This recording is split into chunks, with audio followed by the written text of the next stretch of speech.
What if I told you that the secret to spiritual awakening isn't found in isolation on a mountaintop, but in the very connections we make every single day? Welcome back to Soul Bridge Stories, where we explore the profound intersections between science and spirituality. I'm your host, and today we're diving deep into something that might completely shift how you think about your spiritual journey. Here's what blew my mind when I discovered this. Harvard researchers have been studying something called collective effervescence. That moment when people come together and experience something greater than themselves. And get this, they found that these moments of deep connection literally rewire our brains for awakening. But before we go further, let me ask you something. When was the last time you felt truly deeply connected to another person? Not just surface-level conversation, but that soul-deep recognition where you felt seen, understood, and loved unconditionally.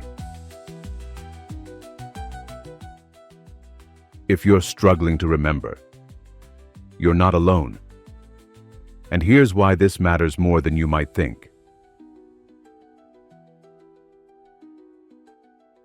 The neuroscience of love and awakening. Recent studies from Stanford and UCLA have revealed something extraordinary. When we experience genuine love and connection, our brains don't just feel good. They literally expand their capacity for higher consciousness. Dr. Barbara Fredrickson's groundbreaking research shows that love, even micro moments of it, actually activates the vagus nerve. This isn't just some spiritual concept.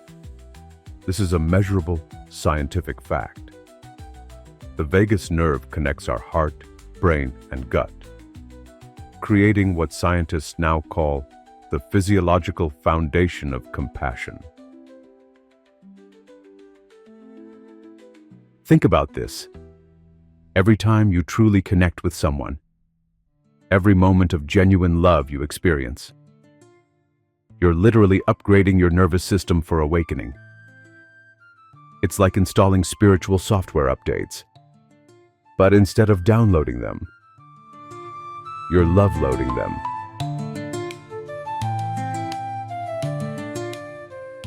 The connection paradox.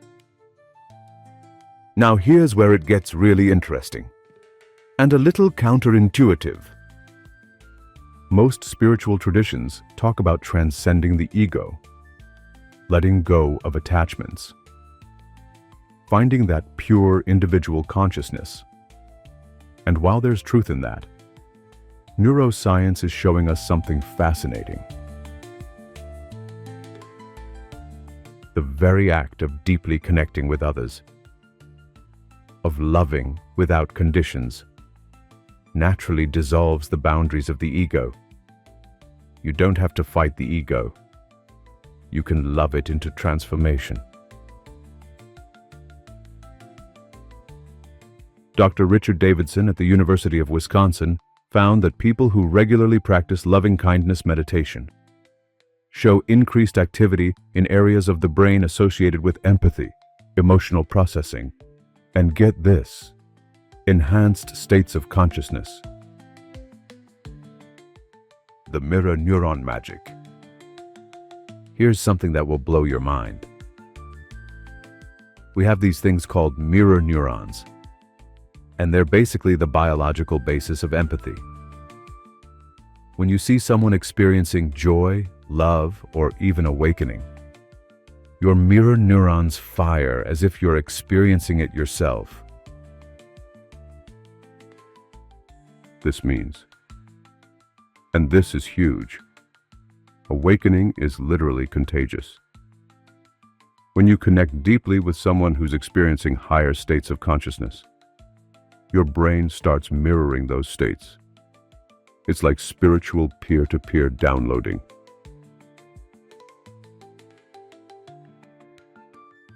The practical path, love as spiritual practice.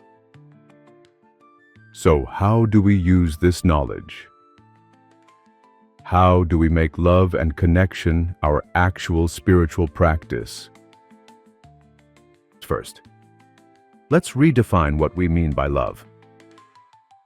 I'm not talking about romantic love, though that can be part of it. I'm talking about what the Greeks called agape, unconditional universal love. Micro-love practices. Start small. Dr. Fredrickson's research shows that even tiny moments of connection create measurable changes in your physiology. Try this. Tomorrow, when you're standing in line at the coffee shop, instead of scrolling your phone, make genuine eye contact with the barista. See them. Really see them as a fellow human being. Send them a silent blessing. Something as simple as, "May you be happy, may you be at peace." That's it. That micro moment of connection, that tiny act of love, is literally rewiring your brain for awakening. The compassion expansion exercise. Here's a more intensive practice. I learned this from neuroscientist Dr. Tanya Singer's research on compassion training. Sit quietly and bring to mind someone you love unconditionally. Feel that love in your heart. Really feel it. Now, gradually expand that feeling. First to someone you feel neutral about, then to someone you have difficulty with, and finally to all beings everywhere. Brain scans show that people who practice this regularly develop increased gray matter in areas associated with learning, memory, and emotional regulation. They're literally growing their capacity for higher consciousness. The community connection. But here's something many spiritual seekers miss. You can't fully awaken in isolation. Dr. Robin Dunbar's research on social connection shows that humans are wired for community. We have what he calls social brain networks that literally require connection to function optimally. Find your tribe. Whether it's a meditation group, a book club, or even an online community, surround yourself with people who are on a similar journey. Not because misery loves company, but because awakening loves company. When you meditate with others, when you share your insights and struggles, when you witness and are witnessed in your growth, you're creating what researchers call collective awakening. The love awakening feedback loop. Here's the beautiful part. As you practice love and connection, you naturally begin to awaken. And as you awaken, you naturally become more loving and connected. It's a positive feedback loop that accelerates your spiritual growth exponentially. Think of it like this. Love is both the path and the destination. Connection is both the practice and the realization. Your challenge this week. I want to leave you with a challenge.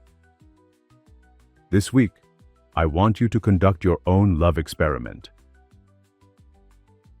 Choose one person in your life, someone you see regularly but maybe don't connect with deeply.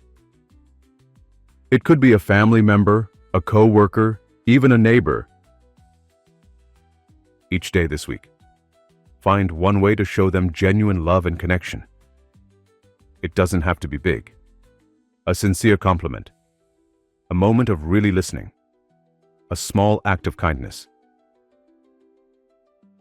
But here's the key. Do it with full presence and awareness. Pay attention to how it feels in your body. Notice any changes in your state of consciousness. This is your lab. You are both the scientist and the experiment. The ripple effect.